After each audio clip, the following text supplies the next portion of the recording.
흐린 날씨에도 이렇게 주의를 기억하여 함께하신 우리 성도님들 주님의 이름으로 환영합니다.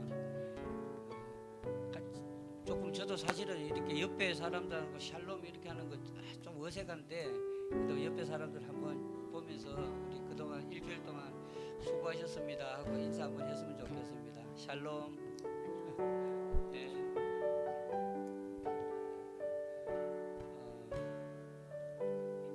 일주일 동안 이제 찬양 준비를 하면서 행복이라는 찬양을 하려고 이렇게 준비를 하는데, 무엇이 행복인지 정말 좀 그렇더라고요. 근데 가만히 생각해 보니까 지금이 제일 행복한 것 같아요. 그냥 주님 안에서 주님 믿고 주님 의지하고 있는 이 삶이 가장 행복하다는 결론을 내렸습니다. 여러분들도 다 행복했으면 좋겠어요. 매일이 사실은 힘들고, 날씨도 뭐 지난주는 이번 너무 더워서 어려웠고, 그 주는 또 비가 와서 어려웠고, 또 지금 또 비가 오고, 이렇게 변덕스럽잖아요. 우리들 삶도 아마 많이 변덕스러울 것 같아요. 그냥 변덕스러운 날씨에 우리가 잃지 않고 흔들리지 말아야 될 거는 우리의 믿음인 것 같아요. 우리 행복, 우리 찬양하시면서 우리 모두가 행복해졌으면 좋겠습니다. 마이크가 좀 심장.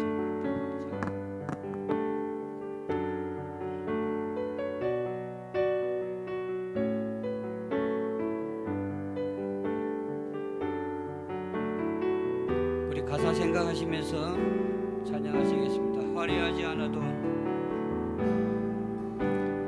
화려하지 않아도 정결하게 사는 삶, 가진 것이 적어도 감사하며 사는 삶, 내게 주신 작은 힘 나눠주며 사는 삶, 이것이 나의 삶의 행복이라고. 눈물 날 일 많지만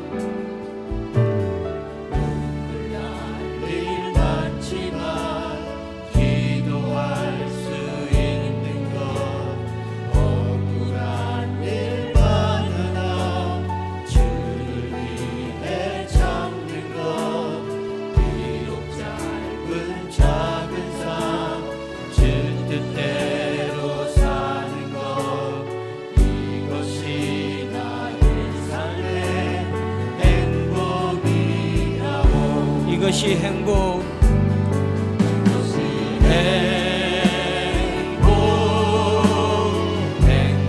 행복이라고. 세상에 날 수 없는 하나님 선물, 이것이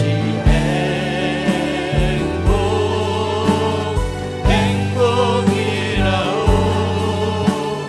하나님의 자녀로 살아가는 것, 이것이 행복이라고. 화려하지 않아도, 화려하지 않아도 정결하게 사는 삶, 가진 것이 적어도 감사하며 사는 삶, 내게 주신 작은 힘 나눠주며 사는 삶, 이것이 나의 삶의 행복이라고. 눈물 날 일 많지만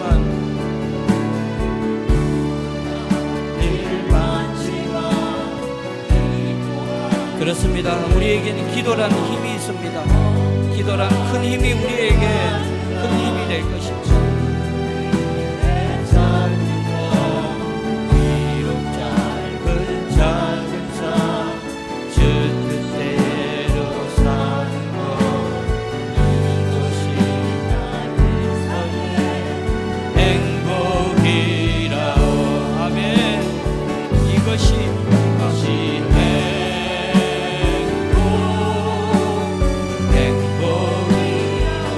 우리 모든 호산나 가족 모두가 정말 진정한 행복을 누렸으면 좋겠습니다.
다시 한번 이것이 행복.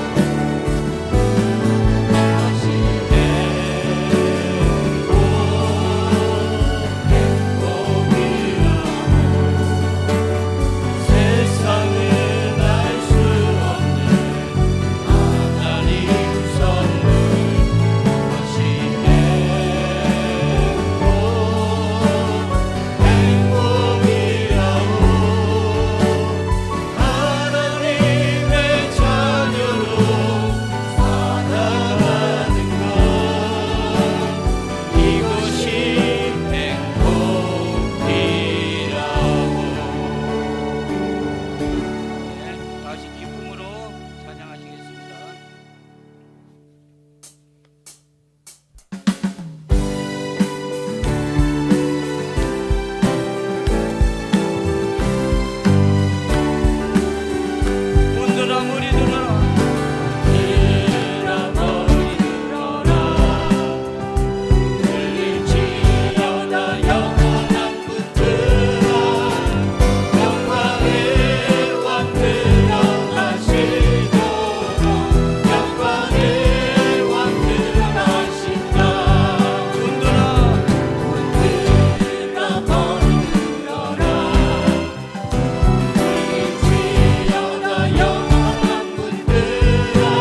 있었으면 좋겠습니다.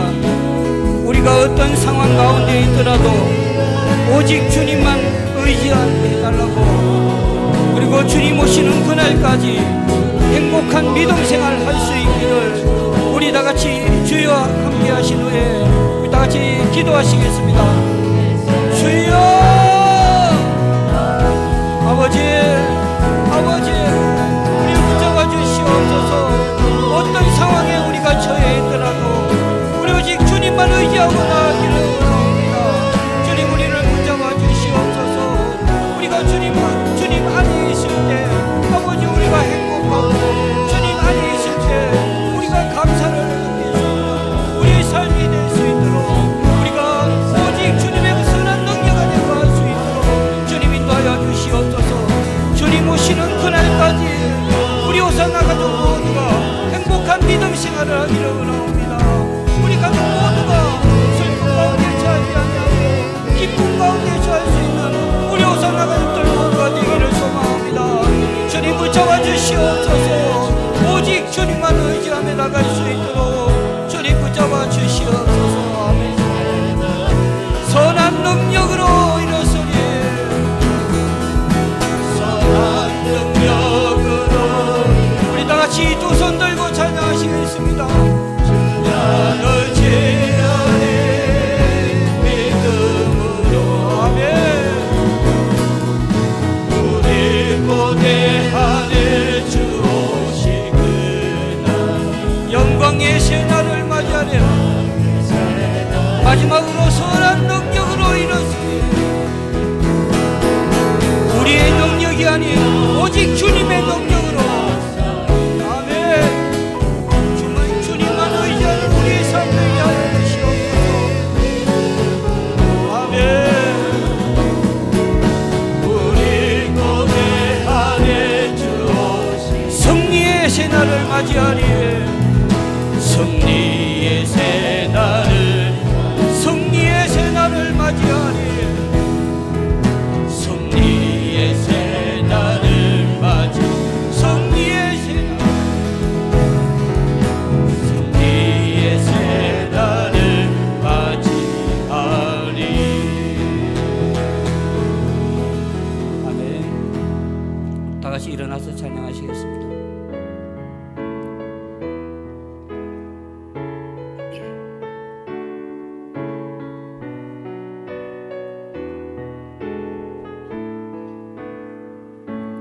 주의 보좌로 나아갑니다. 주의 얼굴을 바라봅니다. 두 손을 들고 겸비함으로 하나 되어 주께 나아갑니다. 주의 은혜에 목마릅니다. 주의 음성을 사모합니다. 두려워 말라 평안하라, 강건하라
우리를 사랑하셔서 하나님의 귀한 자녀로 살아가게 하신 하나님 아버지께 감사와 찬양과 영광을 돌립니다.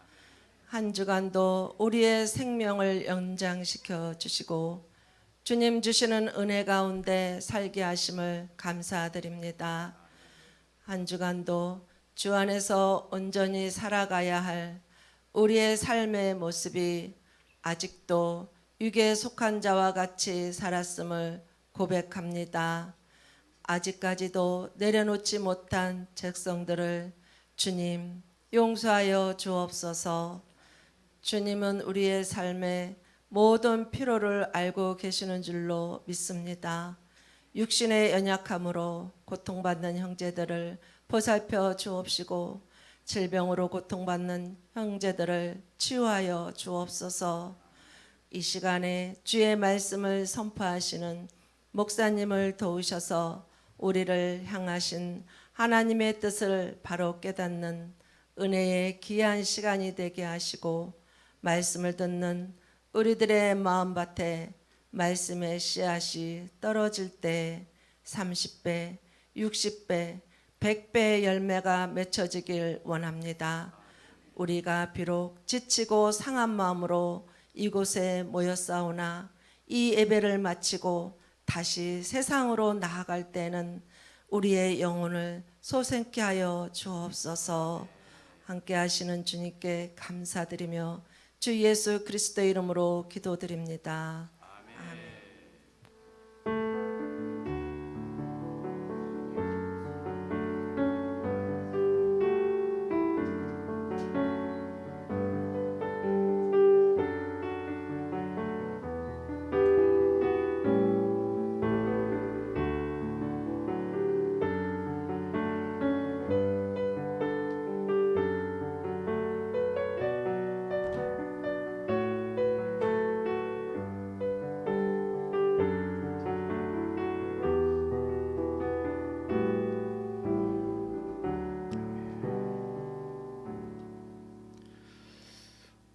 우리 교동문 74번입니다. 교동문 74번.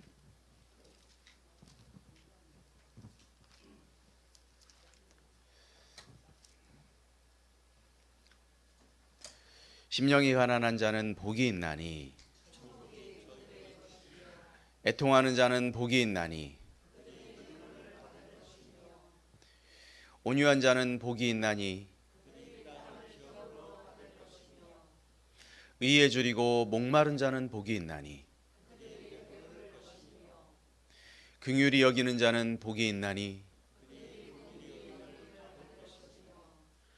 마음이 청결한 자는 복이 있나니 화평하게 하는 자는 복이 있나니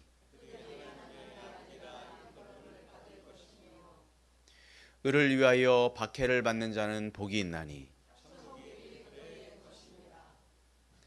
나로 말미암아 너희를 욕하고 박해하고 거짓으로 너희를 거슬러 모든 악한 말을 할 때에는 너희에게 복이 있나니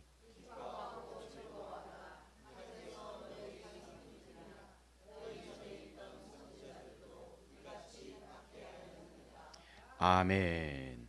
우리 다 함께 찬송가 338장입니다.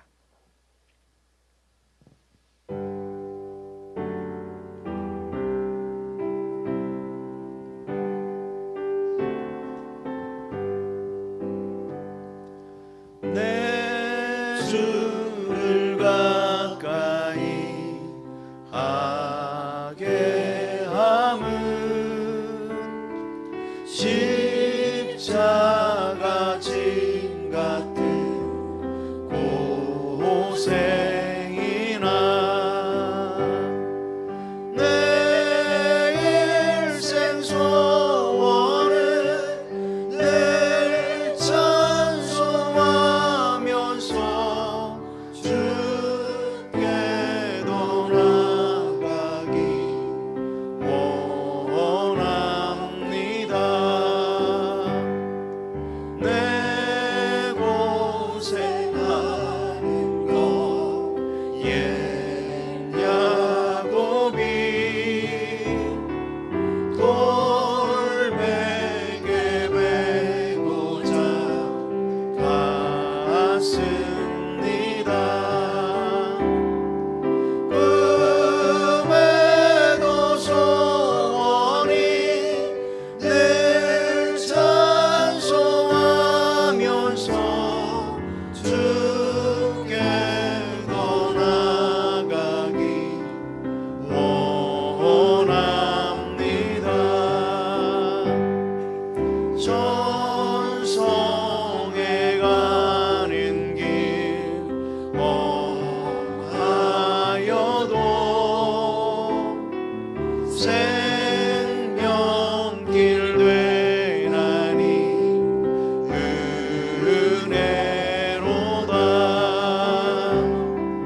호산나 교회를 찾아주신 모든 분들을 축복하고 환영합니다. 우리 만날 때마다 샬롬 평안을 빌어주는 우리 모두가 되길 주의 이름으로 축원합니다. 아름다운 생각이 아름다운 말을 만들고 우리 아름다운 말이 아름다운 믿음의 행동들을 만들어냅니다. 여러분 만나는 사람들에게 우리가 좋은 말, 아름다운 말 그리고 믿음의 행동으로 우리의 삶을 살아가길 주의 이름으로 축복합니다. 우리 지난 주간에 지난 목요일 날 더위 중에도 정말 전도로 이렇게 수고해 주신 여러 손길들 감사를 드립니다. 전도는 사실 우리의 사명이죠. 우리가 이 땅을 살아가면서 그 복음을 전하는 일에 최선을 다해야 될 줄로 믿습니다. 여러분의 삶의 현장에서 복음을 전하는 그 일을 계속했으면 좋겠습니다. 이제 주일학교 여름 성경학교가 이제 곧 다가옵니다. 7월 29일 토요일 이곳은 다른 곳에 이제 참여해서 하는 성경학교고요. 30일 주일은 또 교회에서 이렇게 하도록 그렇게 하겠습니다. 침례식이 있습니다. 8월 13일입니다. 침례 받으실 분들 미리 좀 말씀해 주셔야 됩니다.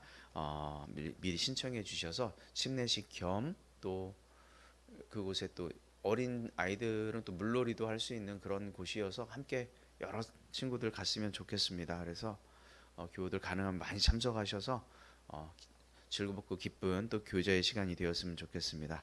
청년 학생 수련회가 8월 14일 월요일입니다. 월요일부터 화요일까지 1박 2일간 있습니다. 프로그램은 월요일만 있습니다. 밤새서 있습니다. 화요일은 돌아오는 일정입니다. 주일 온라인 예배는 유튜브에서 드릴 수 있습니다. 우리 헌금은 들어오면서 헌금 함께 드리는데 또 이제 피치 못해서 온라인으로 예배를 드리고 있는 분들도 계시기에 우리가 밑에 온라인 헌금 계좌를 주보에 이렇게 기록해 놓았습니다. 참고하시면 될 것 같습니다. 이 시간 우리 최광희 형제에 나와서 하나님 말씀 봉독하도록 하겠습니다.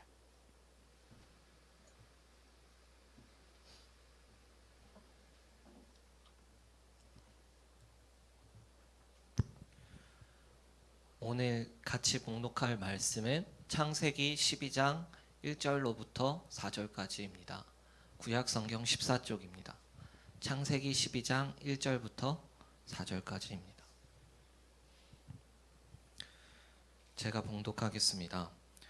여호와께서 아브람에게 이르시되 너는 너의 고향과 친척과 아버지의 집을 떠나 내가 내게 보여줄 땅으로 가라.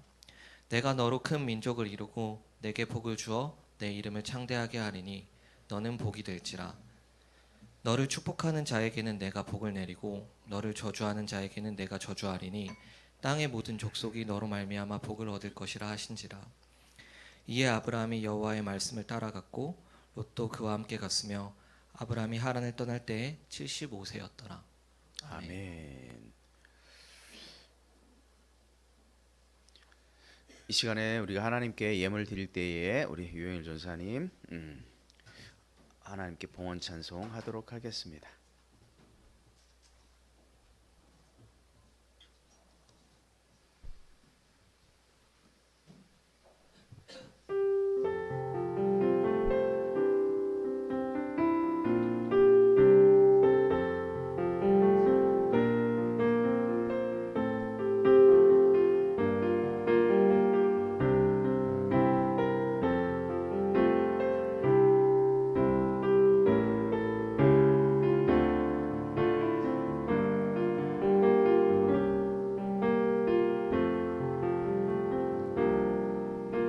주 부르심 따라 예수 이름 부르며 나의 인생을 드렸네. 사람들 이해 못하고 결과 어떠하든지 주만 따라가길 원했네. 이제와 돌이켜보니 그저 부끄러울 뿐 모두 다 주의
감사합니다.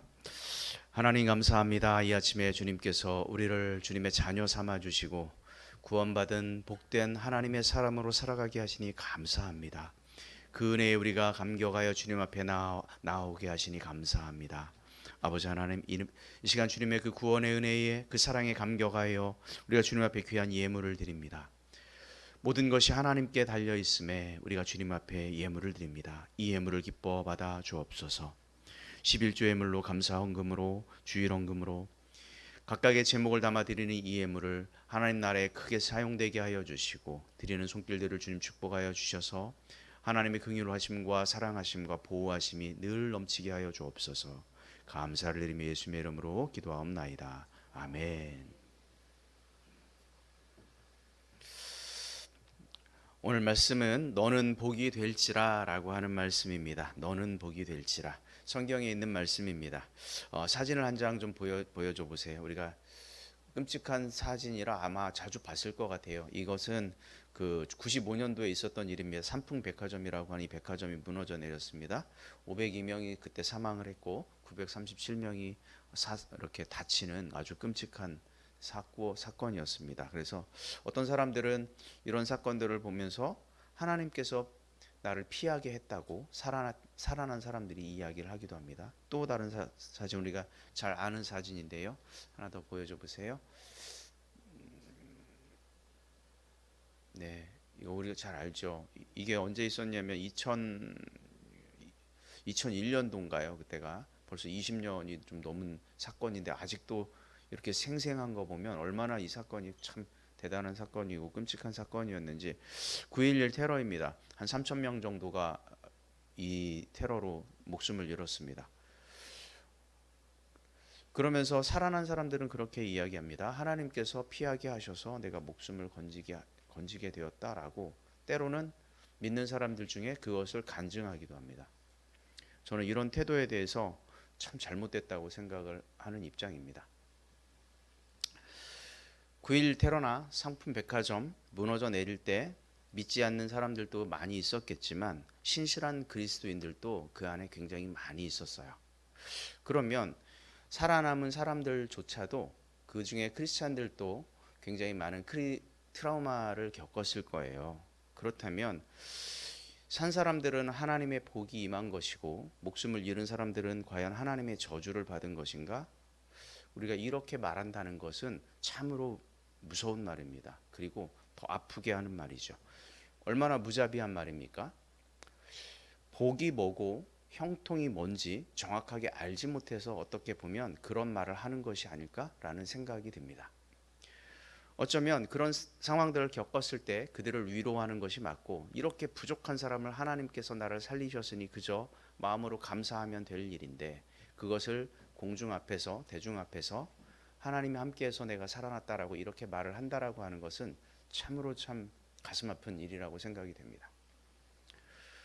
시편 73편에 보면 악인이 형통하고 이 세상에서 부유하게 살다가 심지어 죽을 때에도 평안하게 아무런 고통 없이 죽는다라고 시편 기자가 이렇게 고백을 했습니다. 반대로 믿음이 좋은 어떤 크리스찬들도 현실에서는 고통을 당하고 어려움을 겪는 경우를 우리는 수도 없이 보게 됩니다. 아마 우리 교우들 가운데도 우리는 믿음대로 살았는데 아픔을 당하는 경우 얼마나 많이 있습니까? 아마 수많은 크리스찬들이 이 세상에서 고통을 당하면서 힘든 인생을 살아가고 있고 또 앞으로 또한 그렇게 살아갈 것입니다. 그렇다면 이 사람들은 복을 받지 못한 사람들입니까? 도대체 이 복이라고 하는 것이 무엇이길래 그렇게 단정 지을 수 있을까요? 오늘 말씀을 나누려고 하는 것은 너는 복이 될지라입니다. 너는 복이 될지라. 자, 한번 저를 따라해 보시겠습니까? 이제 너 대신에 나입니다. 나는 복이 될지라. 여러분의 고백대로 되길 축복합니다. 아마 이미 되셨을 겁니다. 이것은 아브라함을 부를 때 하나님의 선한 의지가 담겨 있는 그런 말입니다. 너는 복이 될지라. 과연 복이 무엇이고 무엇이 형통일까? 기독교에서 말하는 복은 도대체 무엇일까? 예나 지금이나 많은 사람들은 복 받는 것을 아주 좋아합니다. 복 받는 것을 싫어할 사람은 아무도 없습니다. 인간이라면 누구나 물질적 풍요를 누리고 행복하게 살아가길 원하는 것이죠. 심리학자인 메슬로우라고 하는 이분은 이것이 인간의 기본적인 욕구이다, 이렇게 이야기합니다. 그래서 사람들은 복을 받기 위해서 죽을 힘을 다해서 일을 하죠. 젊은 친구들 말로는 영혼을 갈아 넣어서 일을 한다 라고까지 이야기합니다. 그러나 복에 대해서 올바른 개념이 서지 않으면 앞서 이야기한 것처럼 말도 안 되는 이야기를 마치 자기가 복을 받아서 하나님의 인도함을 받아서 그렇게 된 것처럼 이야기할 수도 있고요. 때로는 심지어 자신의 영혼을 갈아 넣기까지, 정말 죽을 때까지 일을 해서 했을지라도 복된 인생으로 살아가지 못하는 경우도 있습니다. 그것은 왜 그럴까요? 성경에서 말하는 그 복을 정확하게 이해하지 못했기 때문입니다. 구약 성경에 보면 복에 대해서 이런 단어를 사용합니다. 베라카라고 하는, 바라크라고 하는 동사에서 명사형으로 나온 것, 베라카입니다. 이 베라카라고 하는 단어는 좋은 것, 굿입니다. 굿. 베라카는 주로 눈에 보이는 물질적인 풍요, 가시적인 어떤 은택, 그 은혜, 이것을 베라카라고 이야기합니다. 그러니까 우리가 풍요롭게 살고 부유하게 살고 자녀도 많이 낳고 행복한 가정을 꾸리고 이런 것이 베라카입니다. 이것이 복입니다. 구약 성경에서 말하고 있는. 그러나 성경에서는 이것만을 복이다라고 말하지 않습니다. 이런 물질적이고 가시적인 의미에서 눈에 보이는 어떤 풍요만을 복이라고 말하지 않습니다. 신약 성경으로 넘어왔더니요, 마카리오스라고 하는 단어를 사용했습니다. 마카리오스. 이것은 어떤 복된 상태를 묘사하는 말입니다. 예수님을 믿음으로 구원받아 하나님의 자녀가 된 그 복된 상태, 신령한 복을 계속해서 누리고 있는 그 상태, 이것이 바로 뭐냐? 마카리오스입니다. 그러니까 여러분들은 예수님을 믿었잖아요. 예수님을 믿고 구원받은 하나님의 자녀들이죠. 그렇다면 여러분들은 마카리오스, 복된 상태에 이미 들어와 있는 사람들인 거예요. 여러분 이 사실을 믿으시길 축복합니다. 단순하게 내가 물질이 있고 많고 적고 이것에 따라서 복이 결정되는 것이 아니다 라고 하는 것을 성경은 이야기합니다. 예수님을 믿음으로 구원받은 사람들, 이미 복이 된 사람들이죠. 예수님 당시 예수님을 따랐던 사람들이 많았어요. 수많은 군중들이 따랐습니다. 그런데 예수님을 따랐던 그런 이유가, 그 사람들은 가시적으로 눈에 보이는 어떤 기적과 이적을 보면서 이분을 따랐을 때 복이 임할 거야 라고 생각하면서 따랐던 사람들이 참 많습니다. 그들이 바라보았던 것은 어떻게 보면 심지어 제자들조차 세상적인 복이었어요. 내가 높은 자리에 올라가고 이 사람을 따르면 이 가난에서 벗어나고, 그렇게 생각했죠. 그런데 예수님께서 그들을 모아서 하시는 말씀이 오늘 교동문 읽었던 그 말씀이에요. 뭐라고 얘기했냐면, 가난한 자는 복이 있다. 심령이 가난한 자는 복이 있고 그 사람들에게 천국이 주어진다. 복에 대해서 이렇게 얘기를 하는 거예요. 아마 이 이야기를 들었던 사람들은 얼마나 좀 실망스러웠을까요? 그런 생각이 들어요. 그들의 기대와는 너무도 다른 이야기를 하고 있습니다. 의에 줄이고 목마른 사람이 복이 있다. 핍박을 받는 당신이 복이 있다. 이렇게 이야기를 하니, 그렇지 않아도 핍박 속에 살아가는 그 사람들은 도대체 예수님이 무슨 말씀을 하는 거야? 그렇지 않았겠어요? 어떻게 가난이 복이 됩니까? 이처럼 사람들은 그저 눈에 보이는 물질적인 어떤 현실적인 것이 전부인, 복이 전부다라고 생각을 합니다. 그래서 세상에서 내가 성공하고 자녀가 잘 돼야 되고 사업도 번창해야 되고 출세하는 것을 마치 인생의 목표처럼 생각하면서 살아가죠. 그 세상에서 말하는 그 복이 마치 교회 안에도, 기독교 안에도 동일하게 작용한다라고 생각을 하는 그 생각, 이것이 복에 대한 잘못된 개념이다. 그것은 일부분이에요. 전부가 아니에요. 요만큼이에요. 근데 그게 마치 복의 전체인 양 생각하는 것, 이것이 복에 대한 잘못된 가치관을 키우게 되고 이상한 간증을 하는 거예요. 그렇지 않습니까? 오늘 본문에서 아브라함에게 하나님께서 복에 대해서 그런 말씀을 하고 있어요. 성경에서 말하는 그 복, 창세기 11장 27절부터 이렇게 보면 아브라함의 아버지가 데라라고 하는 사람이에요. 데라. 그 가족에 대한 설명을 이제 기록하고 있는데요. 데라는 갈대아우르라고 하는 곳에서 우상을 만들어서 파는 일을 했어요. 그 이야기는 뭐냐면 갈대아 우르라고 하는 이 메소포타미아 문명에서는 우상을 팔면 먹고 살 수 있어요. 장사가 잘 돼요. 그 이야기는 그 지역에 뭘로 가득 차 있다? 우상으로 가득 차 있다. 우상 팔아서 먹고 산다니까요.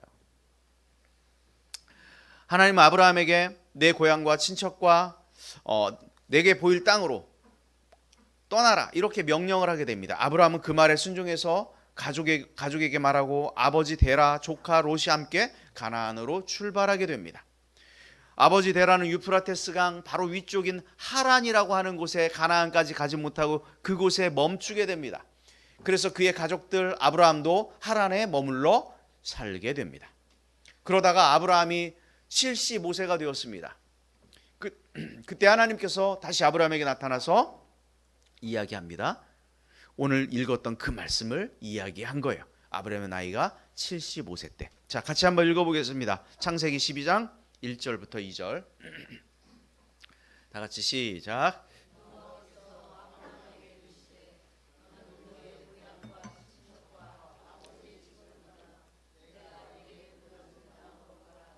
내가 너로 큰 민족을 이루고 내게 복을 주어 내 이름을 창대하게 하리니 너는 복이 될지라. 아멘. 여러 가지 표현을 써서 아브라함에게 당신의 계획이 무엇인지 막 설명을 합니다. 이 설명 안에는 하나님의 당신의 의지가 담겨 있어요. 의지. 그 계획이 얼마나 위대하고 탁월한지, 그러면서 큰 민족을 내가 이루게 할 것이다. 그런데요, 그 당시 아브라함의 아내가 누구예요? 사레입니다. 사레. 자녀를 낳을 수 있었어요? 없었어요? 없었어요. 근데 큰 민족을 이루겠다. 이 말은 규모 면에서 큰 것도 있지만 어느 민족보다 탁월하고 존귀한 민족의 아버지가 되게 할 것이다. 이런 의미를 내포하고 있습니다. 그리고 이름을 창대하게 하겠다. 이름을 명예롭게 하게 널리 퍼지게 할 것이다. 그리고 마지막에 뭐라고 이야기했냐면 복이 될 것이다. 이렇게 이야기합니다. 복의 통로가 되게 할 것이고 복과 관계된 그런 사람으로 살아가게 할 것이다. 이런 이야기를 합니다. 그런데 이 약속은 결국 다 이루셨죠. 우리가 성경을 읽으면 하나님께서 아브라함에게 했던 그 약속이 다 이루어졌다라고 하는 것을 우리는 수천 년이 지난 지금도 알고 있습니다.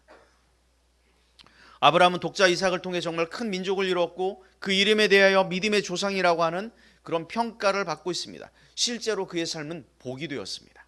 그런데 아브라함의 복은 중요한 것이 있어요. 이것이 옛날 이야기처럼 구약 성경에 정말 창세기 제일 처음에 나오는 그 수천 년 전에 기록된 그 창세기, 그것에 기록된 옛날 이야기로만 받아들인다면 아브라함이 받았던 그 복 나하고는 상관이 없게 되죠. 위인전으로 받아버린다면, 나하고는 그냥 어떤 한 일화로만 받아들인다면, 중요한 것은 뭐냐면 그 아브라함에게 일어났던 그 일이 오늘날 지금 우리에게 이 시간에 동일하게 이루어질 하나님의 약속이라고 하는 이 사실을 믿는 거예요. 여러분, 성경은 아브라함의 복에 대해서 이렇게 이야기했어요.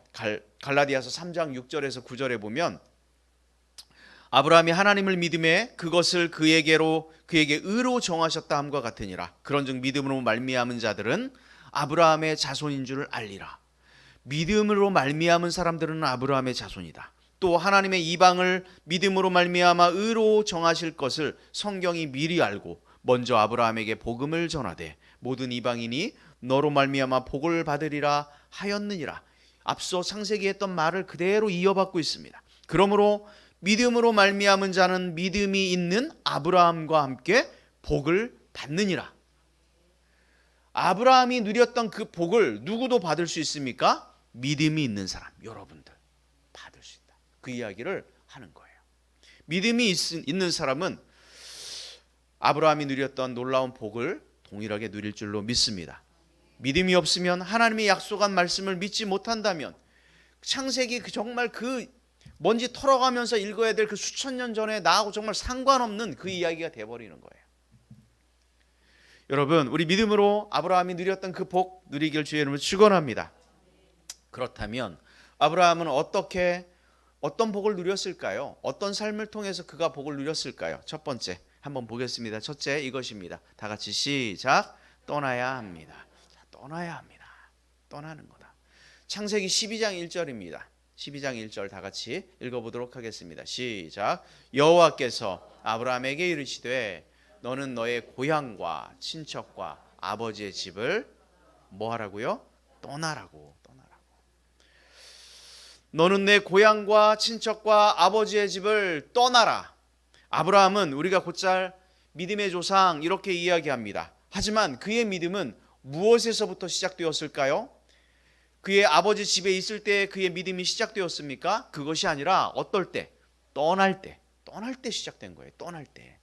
그때서부터 그 믿음이 아브라함의 믿음이 증명되기 시작한 거예요. 아브라함이 살던 곳 우상 숭배가 만연한 그 갈대아 우르입니다. 자, 그곳에 섬기는 신이 있어요. 발굴된 그 유적을 한번 보여드릴게요. 한번 보여줘 보세요. 자, 이런 게 이제 이런 토판 같은 게 석판 같은 게 발견됩니다. 그곳에 보면 많은 신들이 있고 앞에 무슨 신처럼 보이는 사람이 왕처럼 보이는 사람이 있고요. 그 위에 이렇게 V자처럼 생긴 그거 보입니까? 그게 뭔지 알아요? 초승달입니다. 초승달. 이것은 난다라고 하는 겁니다. 난나라고 하는 신입니다. 난나. 달의 신을 섬겼어요. 그 메소포타미아 지역의 그 사람들은. 그래서 저걸 만들어 팔았겠죠. 자, 그리고요. 다음 사진을 보여줘 보세요. 초승달을 섬기는 그 우상 숭배의 그 중심지였던 그곳. 이게 뭔지 압니까? 국기예요. 국기. 굉장히 많은 국기죠. 이곳이 창세기 11장에 나오는 바벨탑을 지었던 신할 평지가 있었던 그곳이 바로 이곳인데요. 이곳의 그 주변에 있는 나라들의 국기는 다 이렇습니다. 참 신기하죠. 지중해 지역, 중앙아시아 지역, 이슬람권 20개 나라가 제가 다 세봤어요. 저런 국기를 쓰는 나라가 얼마나 있나. 인터넷 뒤져서 쳐봤더니 한 20개는 나오는 거예요. 다 초승달입니다. 알제리, 말레이시아, 파키스탄, 터키, 리비아, 뭐 중동 지역에 다 적었습니다. 참 신기하죠. 아브라함 때 수천 년 전에 난나라고 하는 그 초승달을 섬겼던 그 문화가 아마 수천 년이 지난 지금까지도 그 영향을 주고 있지 않는가라는 이런 생각을 하게 됩니다. 아브라함 데라가 살았던 곳이 저런 곳이에요. 뭐 짐작이 되지요. 우상을 숭배했습니다. 데라는 모든 사람들이 다 우상을 섬기니까 어쩌면 그것이 당연하다고 생각했을 거예요. 그런데 창세기 11장 27절 28절에 보면 아들이 죽어요. 데라의 족보는 이러하니라. 데라는 아브라함과 나홀과 하란을 낳고, 자, 데라 3명의 아들을 낳았는데 아브라함, 나홀, 하란은 롯을 낳았으며, 하란이 아마 첫째 아들일 것 같습니다. 하란이 가장 먼저 결혼한 것 같아요. 그 아비 데라보다 먼저 고향 갈대아인의 우리에서 죽었더라. 아들 셋 낳았는데 큰아들이 결혼하고 얼마 되지 않아서 죽었던 것 같습니다. 아들 하란이라고 하는 아들을 롯 하나 낳아놓고, 죽음의 이유는 기록하고 있지 않습니다. 아브라함의 아버지 데라는 이 사건이 엄청나게 큰 충격이었을 것 같아요. 손자 하나 남겨놓고 죽었으니 여러분도 오늘날도 그렇지 않습니까? 부모보다 먼저 자식이 죽었을 때 이 부모는요, 그 자식의 죽음을 자기가 이 세상을 떠날 때까지 계속 가슴에 묻고 살지 않습니까? 결국 아버지 데라는요, 어떤 이유에서였는지 그곳을 떠나기로 마음먹어요. 그래서 창세기 11장 31절에 보니까 데라가 그 아들 아브람과 하란의 아들인 그의 손자 롯과 그의 며느리 아브라함의 아내 사레를 데리고 갈대아인의 우르를 떠나, 데라도 떠났어요. 그래서 가나안 땅으로 가고자 하더니 하란에 이르러 거기 거류하였으며, 이렇게 되어 있습니다. 떠나는 것이 아마 쉽지 않았을 거예요. 평생 살아왔던 아마 대단한 각오와 결단이 필요했을 겁니다. 정들었던 곳, 내가 친하게 지냈던 그런 문화와 환경, 그 사람들, 내가 읽어놓은 가산들 다 버리고 떠나는 거예요. 그런데요, 떠날 때 변화가 시작이 됩니다. 아버지 데라가 떠난 것처럼 아브라함도 75세가 됐을 때 하나님께서 하란에 나타나셔서 뭐라고 말씀해요? 떠나라, 떠나라. 하나님의 음성을 듣습니다. 그리고 그곳을 떠나 가나안 땅으로 향하게 되지요. 아브라함은 본토 고향 아비집을 떠났다는 것은 그의 위대한 신앙의 여정이 비로소 시작되었다라고 하는 것을 보여주는 것입니다. 이렇게 신앙의 여정은요, 떠나는 것에서 출발합니다. 떠나지 않으면 절대로 시작할 수 없습니다. 결혼을 앞둔 우리 교회에 모 자매가 있지만 결혼이라고 하는 걸 생각해 보세요. 부모로부터 어떻게 보면 떠나는 것으로 시작하는 거예요. 떠나지 않으면 새로운 가정을 새롭게 시작하는 거죠. 정말 축복받을 일이에요. 그래서 새로운 가정을 꾸리는 거예요. 여러분 결혼할 때도 마찬가지죠. 하나님의 역사는요 꼭 그렇습니다. 우리 강물에 보면 그 죽어서 떠내려오는 그 물의 흐름에 따라서 떠내려오는 그 물고기, 떠내려가는 사람을 지지하지 않습니다. 오히려 떠나는 사람을 지지하죠. 뭔가 새롭게 시작하려고 하는 그 사람, 그 도전, 그것에 축복합니다. 우리가 이 세상 살아가는 동안 하나님의 복받은 인생으로 살아가기 위해서는 우리의 잘못된 환경 혹은 잘못된 과거, 잘못된 자리 과감하게 떠나야 될 줄로 믿습니다. 옛 모습에서 그 죄악의 그 자리에서 떠날 때 하나님의 복이 임하게 되는 줄 믿습니다. 우리가 무엇을 붙들고 있습니까? 무엇 때문에 떠나지 못할까요? 떠나지 못하게 하는 그것을 성경은 뭐라고 이야기하냐? 우상이라고 말합니다. 우상이 뭡니까? 그것이 무엇이든지 하나님보다 더 중요하게 여기는 그 무엇, 그것이 우상입니다. 한번 생각해 보십시오. 그럼 우상은 나쁜 것일까요? 좋은 것일까요? 이론적으로는 나쁜 것이지만 세상적으로 보면 너무 좋은 거예요. 진짜 좋은 거예요. 그렇지 않아요? 우상은 나쁜 걸 우상 삼지 않습니다. 제가 이거 한나 리모컨을 우상 삼겠습니까? 그렇지 않아요. 이 하찮은 것을요. 우리가 우상 삼는 건 뭘까요? 내가 엄청 중요하다고 생각하는 그걸 우상 삼는 거예요. 그렇죠? 그런데 좋은 것일수록 어때요? 내 욕구를 채워줄 무언가가 있다라고 믿는 거예요. 마음을 움직여요. 우리의 마음을 훔쳐버립니다. 그래서 점점 기대가 커져요. 그래서 그것이 하나님을 생각하는 그 마음보다 더 커집니다. 이것이 바로 뭡니까? 우상이에요. 우상. 그래서 이 우상은 우리의 마음을 지배합니다. 그래서 그 우상에 우리는 열정을 쏟습니다. 에너지와 돈을 쏟고요. 거기에 자원을 쏟아붓습니다. 때로는 그 우상이 가정일 수 있고 자녀일 수 있고 어떤 직업일 수 있고 돈벌이일 수 있고 성취, 칭찬, 체면, 사회적 어떤 지위, 이것이 우리의 우상이 될 수 있습니다. 그것 때문에 우리가 하나님을 멀리한다면 그게 우상입니다. 뭐가 우상인지 우리 속으로 이런 말을 마음속에서 깊이 스스로 하고 있다면 그게 우상입니다. 잘 생각해 보십시오. 저것만 있으면 내 삶에 분명히 의미가 있을 텐데, 내 삶이 좀 더 빛날 텐데 라고 생각하는 것. 여러분 그런 거 있습니까? 없습니까? 여러분들 믿음이 좋아서 없지요. 그게 우상입니다. 저것만 있으면 아마 내가 좀 더 가치 있는 인생이 될 텐데 라고 생각하는 그것.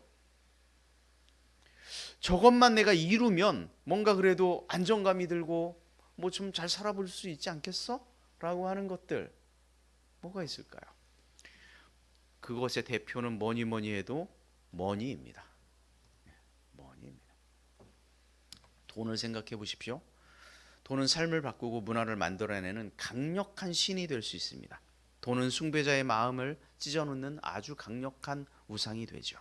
여러분, 돈을 벌기 위해서 우리는 굉장히 부단히 노력해 봤어요. 내 힘과 내 능력, 내 경험 그렇게 해봤죠.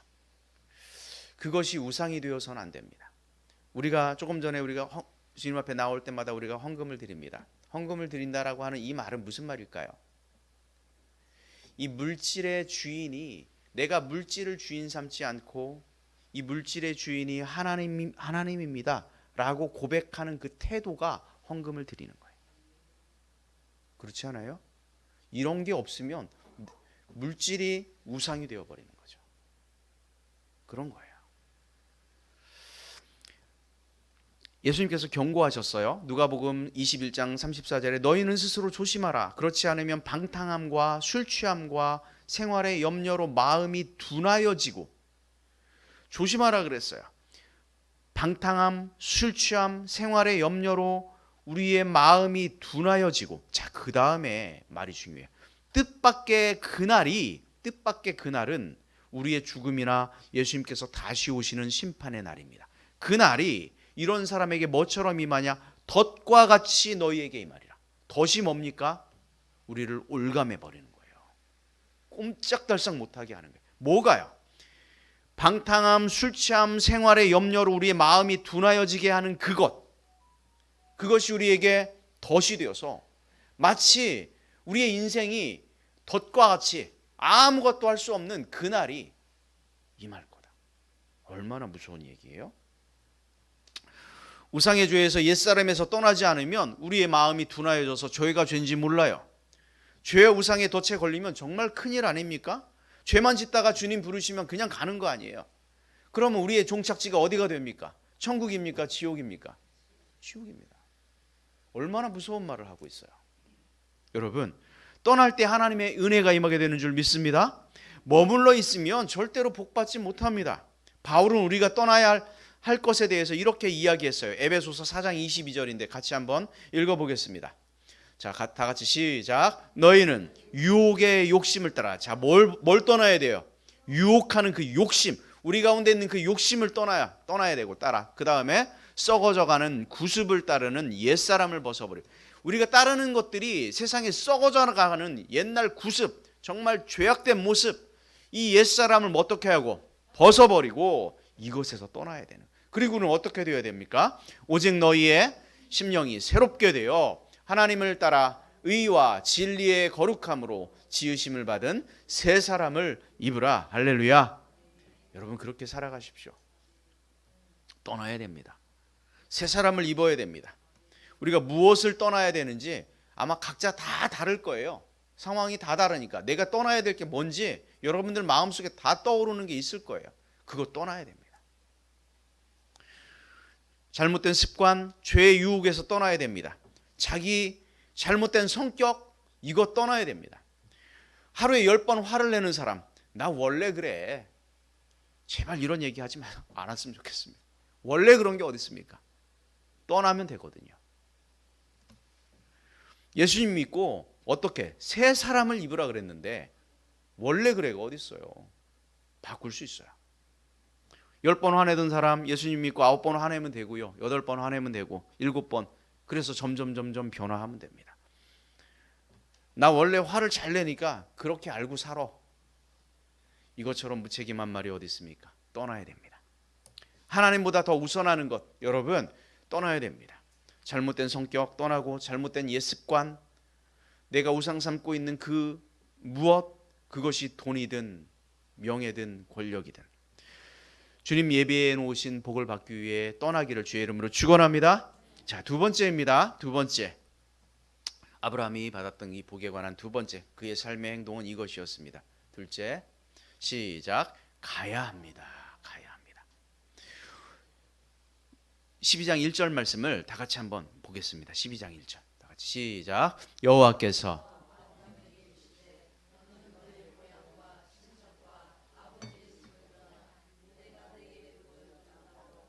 자, 내가 내게 보여줄 땅으로 어떻게 하라고요? 가라고. 떠나는 곳에서 어디를 가야 할지 모르면 안 되는데 가라 그래요. 가라. 데라가 자신의 아들 아브라함 하란 그리고 손자 롯을 데리고 하란을 갔지요. 하란에 도착했을 때 안타깝게 아브라함의 아버지 데라는 하란에서 죽게 됩니다. 아브라함은 조카인 롯을 데리고 하란을 떠나 이제 가나안으로 가게 됩니다. 학자들에 따르면 하란에 머문 시간이 적어도 아브라함은 10년에서 많게는 40년 정도 됐을 거다라고 보는 견해가 있습니다. 어찌 보면 긴 세월 아닙니까? 그런데 그곳을 떠나는 거예요. 자, 떠날 때 뭘 알면 여러분들 제일 좋을까요? 내가 가야 할 목적지를 정확하게 알면 마음이 편합니다. 그런데 하필이면 뭐라고 기록됐어요? 보여준 땅이 아니라 보여줄 땅으로 가라고 하니 이거 참 미치고 환장한 노릇 아닙니까? 도대체 거기가 어디야? 자, 이거 사진 하나 보여줘 보세요. 여러분 다 경험 있을 거예요. 이게 뭔지 알아요? 지도입니다. 옛날에 차에 이거요 몇 권씩 다 있었어요. 저도 뭐 한 20대 때인가 30대 때까지만 해도 운전을 할 때 저거 뒷자리에 뭐 박스에 항상 가지고 다녔어요. 내비가 없던 시절이죠. 목적지가 어딘지 알면, 그러면 어딘지 알고 가는데도요, 심지어 저 지도 펴놓고 이제 예습하고 가잖아요. 가다가 모르는 길 나오잖아요. 그럼 또 어때요? 내려가지고 여기 가야 되는데 어디냐고. 목적지를 알고 가냐 모르고 가냐, 이게 정말 큰 차이입니다. 모든 것이 확실해지고 정해지고 계획한 대로 가면 마음이 정말 편하지요. 아브라함은 근데 자기가 어디로 가야 할지 알지 못했어요. 아무것도 준비하지 않은 상태였어요. 그냥 가라. 하나님이 가라. 여러분 어떻게 하실 수 있어요? 하나님이 가라 그러면 여러분 어떻게 하실래요? 가는 게 쉽습니까? 얼마나 어려운 일이에요. 갈 바를 알지 못하였지만 그는 순종했다. 왜 어떻게 그렇게 할 수 있었을까? 그것에 대해서 히브리서 기자가 이렇게 이야기해요. 히브리서 11장 8절입니다. 우리 함께 읽겠습니다. 믿음으로 아브라함은 부르심을 받았을 때 뭐하여? 순종하여 장래의 유업을 받을 땅에 나아갈세. 갈 바를 알지 못하고 나아갔으며. 자, 중요한 단어 두 개가 있어요. 갈 바를 알지 못하고 나아갔는데 무엇으로 나아갔어요? 믿음으로 순종으로. 믿음으로 순종으로요. 믿음으로 나아간 거예요. 만약에 믿음은 성경 그 히브리서 11장 1절에 보면 바라는 것들의 실상이요 보이지 않는 것들의 증거다, 이렇게 말했어요. 보이지 않는 것. 보이지 않지만 하나님이 그렇게 말씀하셨다면 나는 보이지 않지만 믿고 갑니다. 믿고 갑니다. 믿음으로 갔다, 그 얘기예요. 하나님에 대한 신뢰예요. 장래의 유업 받을 땅을 주시기로 약속한 그 말에 대해서 완벽하게 신뢰했기 때문에 어디인지 모르지만 갈 바를 알지 못하고 아브라함은 가는 거예요. 그리고 하나님의 인도하심을 완전히 믿습니다. 갈 바를 알지 못하지만 하나님께서 분명히 내게 모든 삶의 여정을 인도하실 것이다 라고 하는 이 확신 가운데 가는 거예요. 하나님은 10년 20년 미래를 보여주지 않아요. 내가 순종해야 할 그 몫을 말씀하죠. 우리는 그렇게 하루하루 주님의 뒤를 따라가길 주의 이름으로 축복합니다. 그래서 주어진 일에 최선을 다하면 됩니다. 가라 할 때 아멘하며 순종하는 사람, 그 사람이 복을 받는다는 거죠. 비록 그곳이 어디인지 알지 못하지만 가라 할 때 가고 서라 할 때 설 수 있는 그 순종하는 그 믿음 가진 그런 사람들을 성경은 복을 주겠다, 이렇게 말씀합니다. 여러분, 이런 순종의 사람 모두 되길 축복합니다. 자, 마지막 세 번째 다 같이 시작. 복이 되어야 합니다. 아브라함에게 말씀하셨어요. 너는 복이 될지라. 창세기 12장 2절 우리 다 같이 읽겠습니다.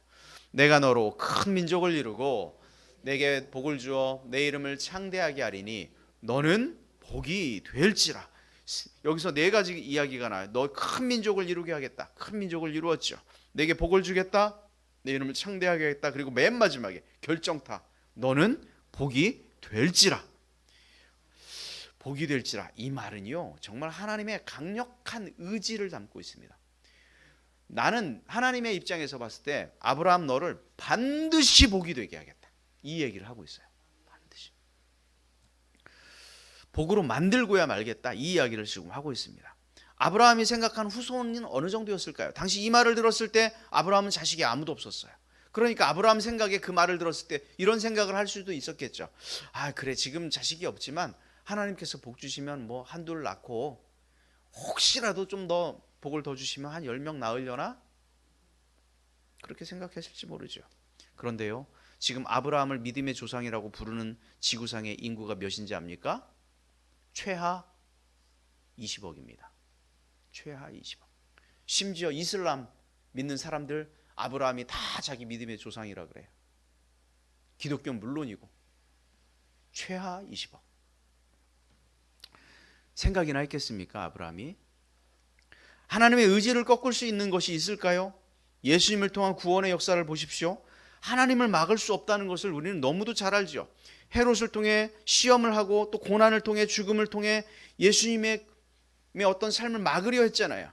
세상에서 가장 수치스러운 그 십자가, 그렇게 엄청난 것들을 동원하였지만 예수 그리스도의 그 십자가와 죽음과 부활을 결코 막을 수 없었어요. 하나님의 뜻이었어요. 막을 수 없습니다.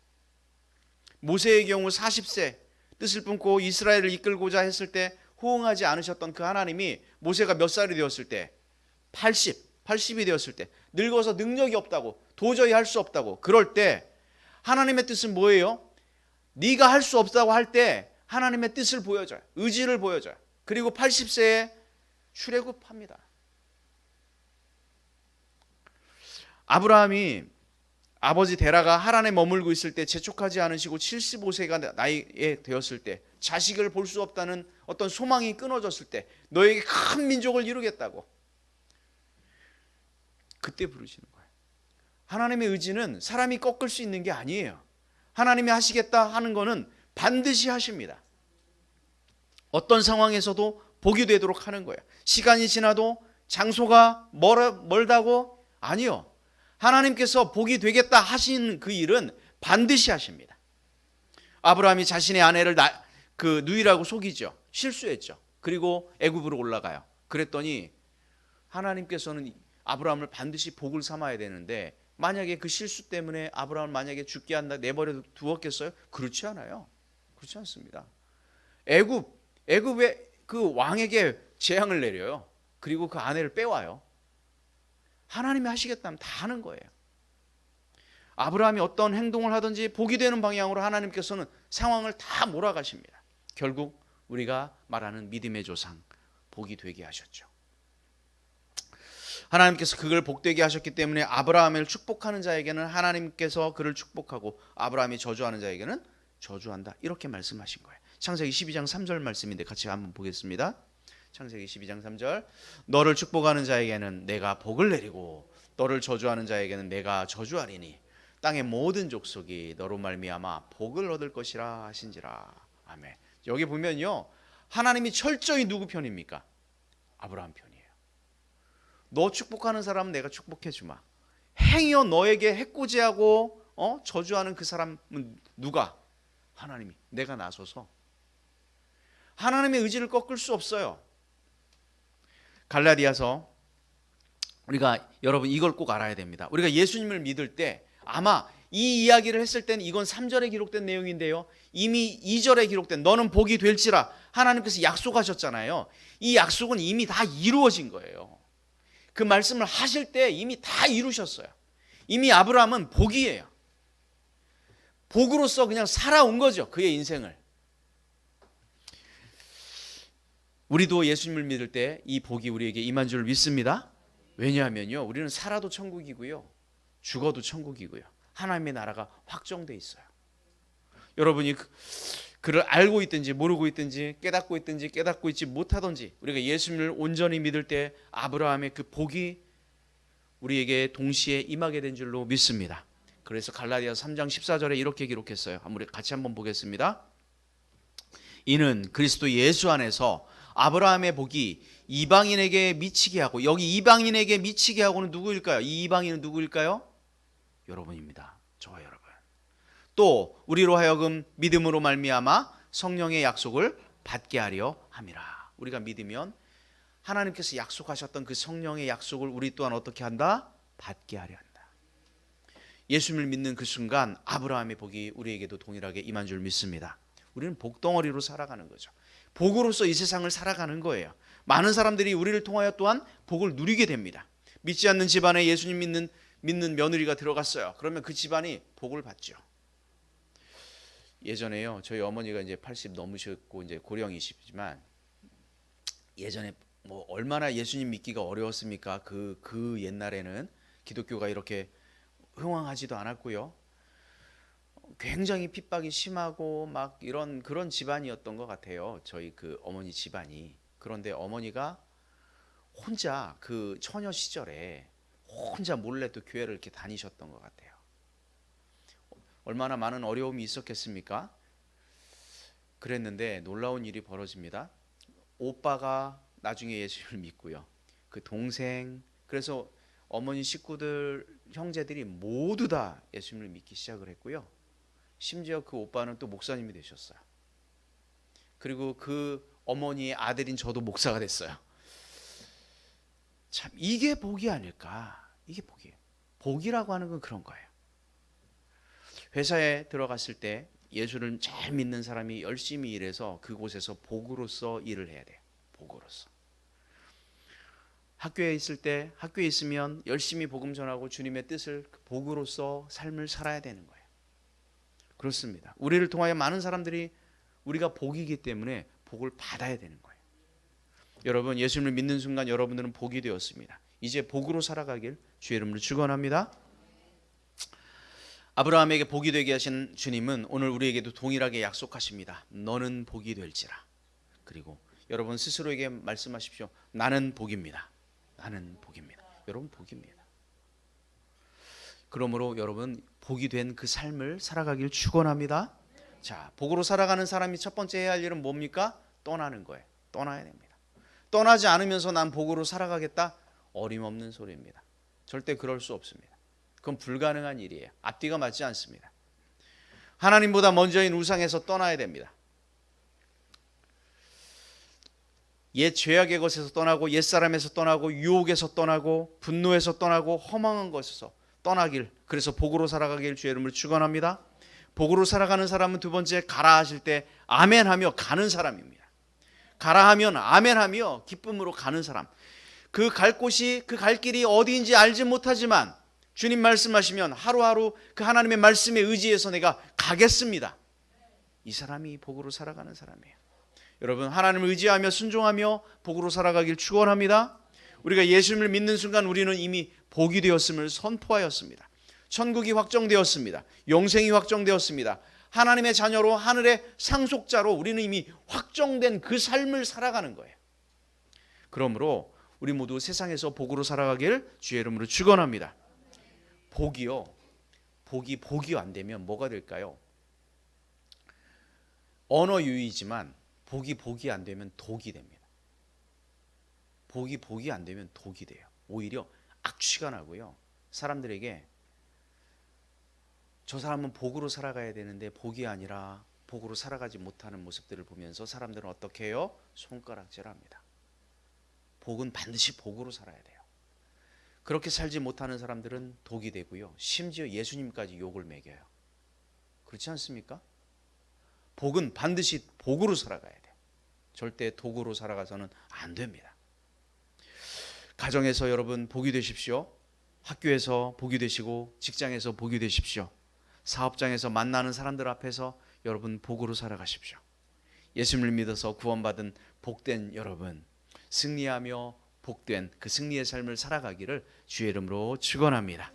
시간 함께 자리에 일어나셔서 찬송하도록 하겠습니다. 하나님의 약속이라고 하는 찬송인데요. 여호와는 너에게 복을 주시기를 원하며 너를 지키시기를 원하시며 여호와는 그 얼굴을 너를 향하여 드사 은혜와 평강 주시기를 원하노라. 주님의 이 약속대로 우리가 살아가는 우리 모두가 되기를 주의 이름으로 축복합니다. 이 말씀을 생각하며 찬양합니다.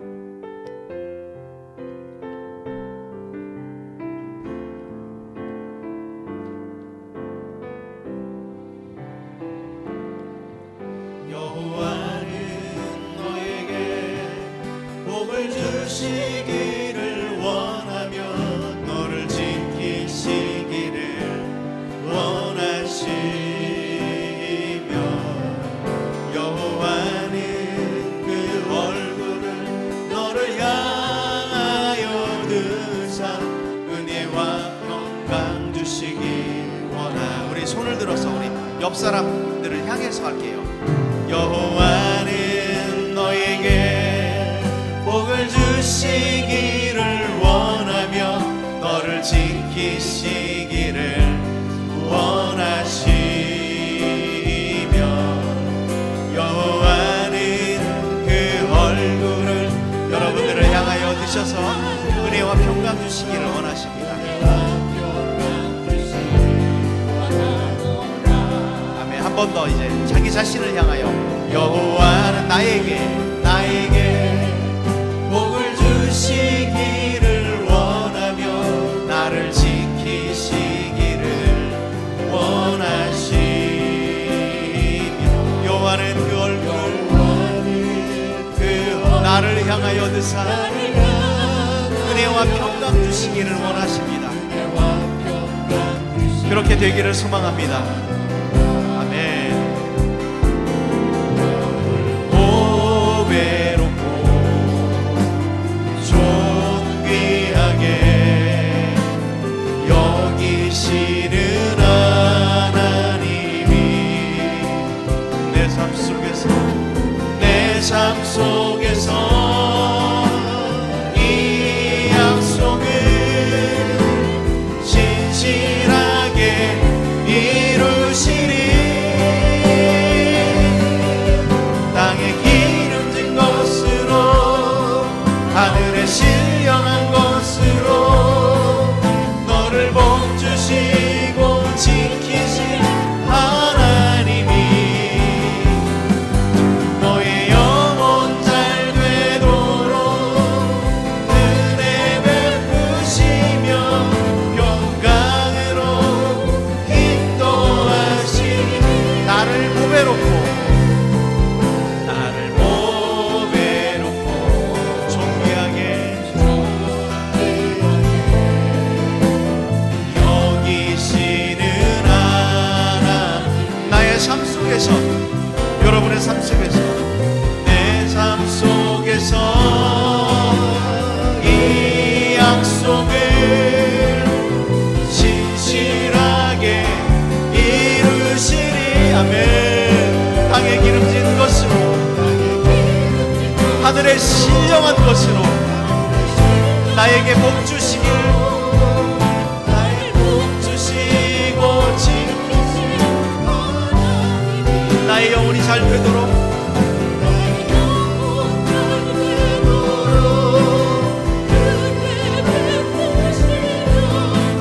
영광으로 인도하시니. 땅에 기름진 것으로 한 번 더 찬양합니다.